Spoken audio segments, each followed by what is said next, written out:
नमस्कार दोस्तों, आप सभी का स्वागत है आपके अपने YouTube चैनल शांति निकेतन में। आज हम अपनी अगली कहानी लेके आए हैं यूजीसी नेट हिंदी साहित्य के अंतर्गत। यह कहानी नेट जेआरएफ, टीजीटी, पीजीटी, स्नातक, स्नातकोत्तर के लिए भी महत्वपूर्ण है। और आज हम आकाशदीप कहानी पढ़ेंगे, उसकी समीक्षा एवं उसके महत्वपूर्ण तथ्यों को देखेंगे। लेकिन उससे पहले आप सभी से अनुरोध है कि अगर अब आप ये हमारा पहला वीडियो देख रहे हैं तो प्लीज़ चैनल को सब्सक्राइब कर लीजिए, और अब वीडियो अगर लाइक नहीं किया है तो लाइक कर दीजिए, कमेंट करके अपनी प्रतिक्रिया अवश्य दें, और साथ ही साथ वीडियो जितना हो सके शेयर कर दें। तो चलिए दोस्तों, हम देखते हैं अपनी कहानी आकाशदीप, जो कि जयशंकर प्रसाद जी द्वारा लिखी गई कहानी है। यह प्रसाद जी की सर्वश्रेष्ठ कहानी के रूप में स्वीकृत है, जिसे कालजयी कहानी के भी कहा जाता है। इस कहानी की सबसे बड़ी विशेषता यह है कि संवाद योजना के माध्यम से इस कहानी की शुरुआत होती है, और संवाद योजना से शुरू होने वाली इसे प्रथम कहानी माना जाता है। इसकी जो संवाद योजना है उसमें नाटकीय योजना तथा अभिनय की प्रधानता हुई है। इसके साथ ही साथ अगर हम देखें तो इस कहानी में जो है वो मानसिक अंतर्द्वंद हमें दिखाई देता है। प्रेम एवं घृणा के बीच द्वंद्व की स्थिति इस कहानी में दिखाई गई है। इसके साथ ही साथ मानवीय भावनाओं का अद्भुत चरित्र चित्रण भी हमें देखने को मिलता है। उसके साथ में भारतीय संस्कृति एवं परिवेश के आदर्श रूप का भी वर्णन इस कहानी में किया गया है। साथ ही अगर हम ये देखें तो इस कहानी के जो पात्र हैं, पात्रों में है नायक बुद्धगुप्त, नायिका चंपा है, मणिभद्र है जो कि वणिक है। ये जो हैं प्रमुख पात्र हैं इस कहानी के। यह कहानी हम देखें तो भाव प्रधान कहानी है, जो कि जिसमें चंपा की मानसिक स्थिति को दिखाया गया है। इस तरह हम कह सकते हैं कि मर्मस्पर्शी प्रेम का वर्णन इस कहानी में किया गया है।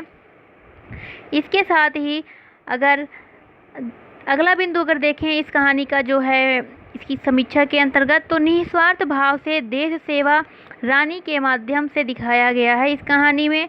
इसके साथ ही यह कहानी जो है वह नारी के अत्यंत भावुक हृदय का इसमें चित्रण है, तथा कथा वस्तु जो है वो काल्पनिक कथाओं से युक्त रोमानी प्रधान है। इस कहानी में प्रेम की संवेदना का उदात्त एवं व्यापक वर्णन किया गया है।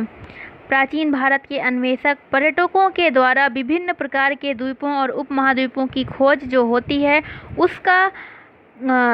उसका वर्णन इस कहानी के अंतर्गत हमें देखने को मिलता है। इस कहानी में समुद्री लुटेरों का वर्णन है, साथ ही नाविक व्यापारी के द्वारा की जाने वाली यात्राओं का वर्णन है। इस कहानी में विभिन्न यात्राओं में और कुछ जगहों का वर्णन है, जैसे जावा, सुमात्रा, बोर्निया, जो कि इस कहानी में जो प्रयुक्त हुए हैं ये यथार्थपरक महाद्वीप हैं। इसके साथ ही कुछ काल्पनिक महाद्वीपों का भी वर्णन है, जिसमें चंपा नामक महाद्वीप है जो कि काल्पनिक महाद्वीप का वर्णन किया गया। इसके साथ साथ अगर हम देखें इस कहानी में बाली द्वीप भी, उसका भी नामोल्लेख किया गया है। इस कहानी के अंतर्गत प्राकृतिक वर्णन जो है वो बहुत ही सुंदर तरीके से इस कहानी में हमें देखने को मिलता है। अगला बिंदु अगर इसकी समीक्षा के दृष्टिकोण से हम देखें तो कहानी में क्या है कि प्रेमी के निराश एवं हताश वन का वर्णन है। जीवन में समृद्धि, ऐश्वर्य एवं पद लिप्सा आदि से विरक्ति का भाव हमें देखने को मिलता है। वैराग्य भाव का वर्णन कह सकते हैं कि इस कहानी में किया गया है।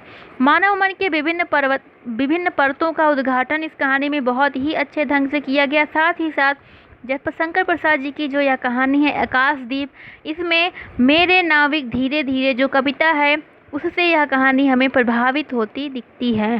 साथ ही सामाजिक सच्चाई की ओर मार्मिक एवं सटीक ढंग से इस कहानी में संकेत किया गया है।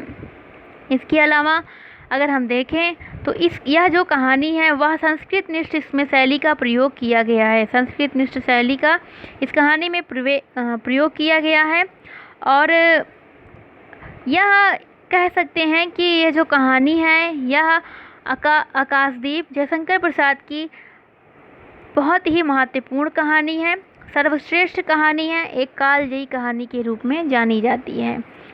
तो इस तरह यह थी कहानी की समीक्षा। बहुत ही छोटी समीक्षा है, कहानी बहुत लंबी है, इस वजह से कहानी को हम यहाँ नहीं पढ़ेंगे। कहानी आपको डिस्क्रिप्शन बॉक्स में उसकी लिंक दे दी गई है, आप वहाँ से कहानी पढ़ सकते हैं। यह थी समीक्षा, इसके महत्वपूर्ण तथ्य। अगर आपको कुछ भी इस वीडियो में प्रॉब्लम हो या कुछ इस वीडियो से संबंधित कोई भी बात आप रखना चाहते हो तो आप हमें कमेंट्स के ज़रिए बता सकते हैं। मिलते हैं अगली कहानी के साथ, तब तक के लिए धन्यवाद।